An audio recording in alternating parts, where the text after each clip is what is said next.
Friends, welcome back to my channel Saraswati Commerce Academy. तो friends, आज हम करने वाले हैं +1 का अकाउंट और उसका चैप्टर नंबर कौन सा करने वाले हैं? चैप्टर नंबर 4 करने वाले हैं। जो हमारे चैप्टर का नेम है वो क्या है? Process and bases of accounting. कि इसकी प्रोसेस क्या होती है, कि जो अकाउंटिंग है उसको हम किस तरीके से, कोई ना कोई तो प्रोसेस होती होगी, किसी ना किसी तरीके से उसको रिकॉर्ड करते होंगे और जो उसके बेसिस है वो करेंगे। जो उसके बेसिस है वो 2 टाइप्स के होते हैं। कौन कौन सा बेसिस होता है इसका? एक तो होता है कैश बेसिस और दूसरा होता है हमारा एक्रूअल बेसिस। इसके कंसेप्ट के बारे में आपने पहले भी थोड़ा थोड़ा पढ़ा होगा, जो इसमें पिछले थ्योरीज के चैप्टर होते हैं तो उसमें आपने पढ़ा है, पता नहीं सेकंड चैप्टर था, थर्ड चैप्टर में आई थिंक आपने ये पढ़ा होगा कि जो इसके कंसेप्ट होते हैं। अगर आपको उनका लिंक चाहिए फर्स्ट, सेकंड और थर्ड चैप्टर का, वो आपको डिस्क्रिप्शन बॉक्स में मिल जाएगा। मैंने प्लेलिस्ट क्रिएट कर रखी है, वहां पे आप इजिली कोई भी टॉपिक जो है इजिली वहां से समझ सकते हैं। तो आज हम डिस्कस क्या करेंगे? प्रोसेस ऑफ अकाउंटिंग की, अकाउंटिंग की प्रोसेस क्या होती है और इसके बेसिस क्या होती है। हम इस चैप्टर को 2 पार्ट्स में रखेंगे। जो फर्स्ट है प्रोसेस और बेसिस का, और सेकंड जो है डिफरेंस क्या है, जो हमारा कैश बेसिस है और जो हमारा अक्रूअल बेसिस है। ठीक है, 2 पार्ट्स में हमारा जो चैप्टर है वो फुली कवर हो जाएगा। ठीक है, तो फ्रेंड्स, अगर आप चैनल पर न्यू है तो चैनल को प्लीज सब्सक्राइब कर दीजिए, वीडियो को लाइक कर दीजिए और अपने फ्रेंड सर्कल में इस वीडियो को जरूर शेयर कीजिएगा। अब देखिए, अकाउंटिंग की प्रोसेस बता रखी है। अगर आपने अभी तक अकाउंटिंग का अभी तक आपको मतलब नहीं पता तो आप डिस्क्रिप्शन बॉक्स में जाइए, वहां पे आपको फर्स्ट चैप्टर का लिंक मिलेगा। ठीक है, तो आप उसको खोलिए, आपको फर्स्ट जो वीडियो है आपको यही मिलेगी कि अकाउंटिंग क्या होती है। बेसिकली अकाउंटिंग में यही बताया जाता है कि हम ट्रांजेक्शन्स को सबसे पहले आइडेंटिफाई करते हैं। आइडेंटिफाई करने के बाद फिर हम उसको कहीं ना कहीं रिकॉर्ड करते हैं। रिकॉर्ड करने के बाद हम उसको क्लासिफाई करते हैं, फिर देन समराइज करते हैं। आपको ये जो बेसिक सा कंसेप्ट जो है कि किस तरीके से क्लासिफाई करते हैं, ये आपको फर्स्ट वीडियो में ही मिलेगा। मैंने बहुत अच्छे से वहां पे एक्सप्लेन कर रखा है कि किस तरीके से किस टर्म्स को कैसे करना है। ठीक है, तो चलिए अब यहां से स्टार्ट करते हैं कि हमारी इसकी प्रोसेस क्या होती है अकाउंटिंग की। सबसे पहले तो हम करते हैं आइडेंटिफिकेशन ऑफ ट्रांजेक्शन्स। ठीक है, सबसे पहले हम ट्रांजेक्शन्स को क्या करते हैं? आइडेंटिफाई करते हैं। अब आइडेंटिफाई तो कर लेंगे, कौन सी टर्म्स को आइडेंटिफाई करेंगे? सारी टर्म्स है सभी को आइडेंटिफाई कर लेंगे, सभी की पहचान कर लेंगे? नहीं, जो हमारी मॉनेटरी टर्म से रिलेटेड होती है, मॉनेटरी टर्म से रिलेटेड जो भी, यानी कि जो फाइनेंसिंग नेचर की जो हमारी ट्रांजेक्शन्स होती हैं, हम उसको आइडेंटिफाई करते हैं। यानी कि जिसको हम मनी में मेजर कर सकते हैं, उन्हीं टर्म्स को अकाउंटिंग में हम रिकॉर्ड करते हैं। जिसको हम मनी में मेजर नहीं कर सकते उसको हम यहाँ पे नहीं लिखेंगे, अकाउंटिंग में हम उसको आइडेंटिफाई भी नहीं करते। ठीक है, और जो इसके अंदर जितने भी हम, जैसे कि कोई भी ट्रांजेक्शन करते हैं तो उसको हम एज अ एविडेंस लेके चलते हैं। ठीक है, तो हमारे पास कहीं ना कहीं कुछ प्रूफ होना चाहिए। तो प्रूफ क्या होता है? हमारे पास कैश मेमो हो सकता है, परचेज एंड सेल्स इनवॉइस हो सकते हैं। अब आपको होगी कैश मेमो क्या होता है, परचेज एंड सेल्स इनवॉइस क्या होता है। कैश मेमो क्या होता है? ये एक तरह की होती है कैश रिसिप्ट। कैश रिसिप्ट, अगर मान लो आप कोई भी चीज कहीं भी जाके परचेज करते हो तो आपको बदले में क्या मिलती है? कैश रिसिप्ट मिलती है। उसके अंदर आपका सब कुछ लिखा होता है कि आपने क्या परचेज किया, कितनी वैल्यू का परचेज किया, क्या उसकी क्वांटिटी है, तो आपको मिलती है कैश रिसिप्ट। तो उसी को हम कैश मेमो बोलते हैं। सेकेंड आपके पास आता है परचेज एंड सेल्स इनवॉइस। अब परचेज एंड सेल्स इनवॉइस क्या होती है? अब देखिए, सेल्स इनवॉइस वो होता है जब भी आप, ठीक है, मतलब कि कोई भी जो हमारा सेलर है, सेलर कौन हुआ? जो कि गुड्स को सेल कर रहा है।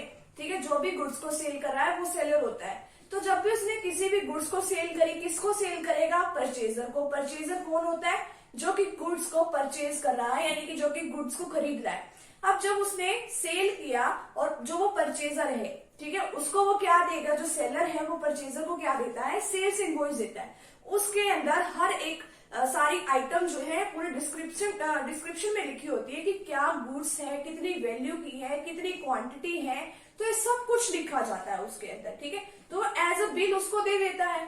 ठीक है, तो बदले में जो हमारा परचेजर होता है, जब भी उसको वो आइटम्स मिल जाती हैं, जो भी उसने परचेज करी है, जब वो सेटिस्फाई हो जाता है कि हाँ भाई जो मैंने सामान मंगाया था वो मुझे मिल गया है, कि हाँ भाई इतनी क्वांटिटी का है, इतनी वैल्यू का है, इतने रुपए का है, ठीक है, तो वो बदले में फिर वो उसको क्या देगा? हमारे सेलर को, जो हमारा परचेजर है, वो क्या देगा? परचेज इनवॉइस भेजेगा। अब जो ये दोनों जने होते हैं ना, यानी कि एक तो हमारा सेलर और एक हमारा जो बायर या परचेजर है, वो दोनों इसकी दो दो कॉपीज अपने पास रखते हैं। ठीक है, दो कॉपीज होती है, एक कॉपी तो ये आपस में भेज देते हैं और दूसरी कॉपी को अपने पास रखते हैं। तो आपके लिए बस सिर्फ इतना ही काफी है, आइडेंटिफिकेशन ऑफ ट्रांजेक्शंस की, जो कि फाइनेंशियल नेचर्स की जो ट्रांजेक्शंस होती हैं जिसको हम मनी में मेजर कर सकते हैं, उसको हम क्या करते हैं, आइडेंटिफाई करते हैं और उसको हम एज अ एविडेंस जो है इन तीनों चारों को लेके चलते हैं। ठीक है, कुछ सबूत होना चाहिए ना, और इनको हम क्या बोलते हैं, सोर्स डॉक्यूमेंट।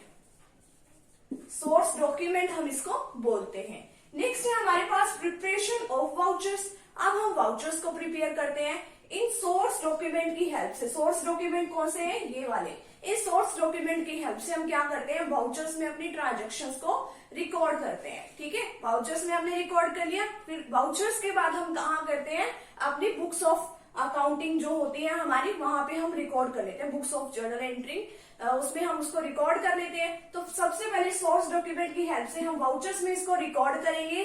सभी फर्मों का अपना अलग अलग वाउचर होता है। ठीक है, अलग अलग ट्रांजेक्शंस को हम इसमें अलग अलग लिखते हैं। जो भी हमें आइटम जो डेबिट करनी होती है उसको डेबिट कर देते हैं, जो भी क्रेडिट करनी होती है उसको हम क्रेडिट कर देते हैं। ठीक है, सिंपल सी बात है। आइडेंटिफिकेशन के बाद हम क्या करते हैं, फिर उसको प्रिपरेशन करते हैं। थर्ड हमारे पास आता है recording in books of journal entry.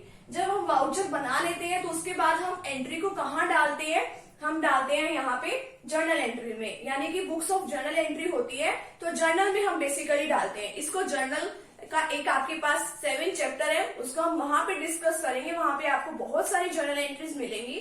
ठीक है, तो वहां पे हम उसको डाल देते हैं। अगर किसी ऑर्गेनाइजेशन का, यानी कि कोई अगर ऑर्गेनाइजेशन या कोई बिजनेस बड़े साइज का है, पहले तो छोटे का समझो, अगर कोई बिजनेस छोटा है तो हम उसको जर्नल में रिकॉर्ड कर लेंगे, क्योंकि हम हमारी ट्रांजेक्शन्स भी ठीक है, छोटी ही होंगी, कम होंगी।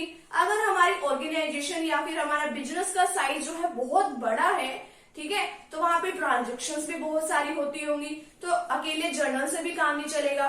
तो हमें सब जर्नल बनाने पड़ते हैं या सब्सिडरी बुक की हेल्प लेनी पड़ती है वहां पे। ठीक है, तो फर्स्ट सेकंड थर्ड हमारी प्रोसेस कंप्लीट हो गई। फोर्थ है पोस्टिंग टू लेजर। फिर हम कहाँ पे इसको पोस्ट कर देते हैं, लेजर में। अब कोई भी जो हमारे पास अकाउंटिंग की जो कोई भी आइटम या कोई भी ट्रांजेक्शन हमारे पास होती है, उसको कहीं ना कहीं तो हम रिकॉर्ड करेंगे ना जाके। तो वो कहाँ करते हैं, उसका भी एक प्लेस होता है, तो उसको हम कहाँ पे रिकॉर्ड कर लेते हैं, वहां पे हम करते हैं लेजर के अंदर। ठीक है, जर्नल से हम कहाँ पे उसकी पोस्टिंग करते हैं, लेजर के अंदर। सभी का अपना अपना अलग अलग लेजर होता है। कोई पर्सन है उसका अलग, मान लो कि कोई, मान लो राम की हमारे बिजनेस के साथ मान लो 50-60 हमारी हो गई ट्रांजेक्शन्स।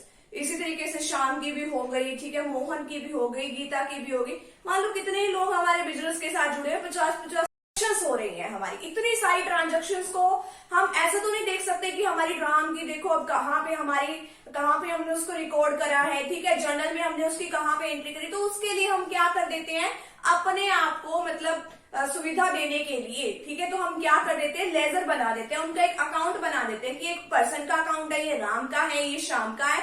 तो उससे जुड़े जितनी भी ट्रांजेक्शन्स होती हैं तो हम वहां पे कर देते हैं, तो वो बहुत इजी हो जाता है। ठीक है, तो लेजर में हम इस तरीके से पोस्टिंग कर देते हैं। नेक्स्ट है हमारे पास preparation of trial balance and financial statements. फिर हम क्या करते हैं, ट्रायल बैलेंस बनाते हैं। ट्रायल बैलेंस क्यों बनाया जाता है, जो भी हमने लेजर में जितनी भी हमने कोई भी ट्रांजेक्शन्स की है उसको देखने के लिए कि वो अर्थमेटिकल सही है कि नहीं है, उसमें अर्थमेटिकल एक्यूरेसी है या नहीं। अर्थमेटिकल एक्यूरेसी होने का मतलब क्या होता है कि वो मैथमेटिकल, यानी कि मैथमेटिकल कि वो सही है कि नहीं है। ठीक है, कि उसमें ये तो नहीं कि कोई काउंटिंग वगैरह की कोई मिस्टेक हो गई हो या कोई और तरीके की कोई मिस्टेक हो गई हो अकाउंट से रिलेटेड। ठीक है, तो वो सब कुछ चेक करने के लिए हम ट्रायल बैलेंस बनाते हैं। ट्रायल बैलेंस में अगर हमारे डेबिट साइड का और हमारे क्रेडिट साइड का टोटल इक्वल आ जाता है तो वो सही है। ठीक है, तो इसीलिए हम प्रिपरेशन करते हैं ट्रायल बैलेंस की। ट्रायल बैलेंस का आपके पास एक चैप्टर भी आएगा। अब देखिए, और इसके साथ हम क्या बनाते हैं, फाइनेंशियल स्टेटमेंट भी बनाते हैं। फाइनेंशियल स्टेटमेंट में अब क्या होता है, फाइनेंशियल स्टेटमेंट से हमें बिजनेस की जो भी स्टेटमेंट जो है मिल जाती है। कैसे मिलती है, ठीक है, इससे हमें बिजनेस की प्रॉफिटेबिलिटी का पता चल जाता है। प्रॉफिटेबिलिटी का पता लगाने के लिए हम क्या बनाते हैं, प्रॉफिट एंड लॉस अकाउंट बनाते हैं। ठीक है, जब भी आप ये ट्रेडिंग अकाउंट वाला जो चैप्टर करोगे उसमें आपके सब कुछ आ जाएगा। तो आप प्रॉफिटेबिलिटी का आपको पता कहाँ से चलता है, प्रॉफिट एंड लॉस से, और फाइनेंशियल पोजीशन का पता आपको कहाँ से चलता है, वो आपको पता चलता है बैलेंस शीट से। ठीक है, बैलेंस शीट में आपकी एक लायबिलिटी साइड होती है, एक आपकी असेट साइड होती है, तो आपको पता चल जाता है कि क्या कुछ है वहां पे। तो ये है आपकी बिजनेस की जो भी अकाउंटिंग की प्रोसेस है।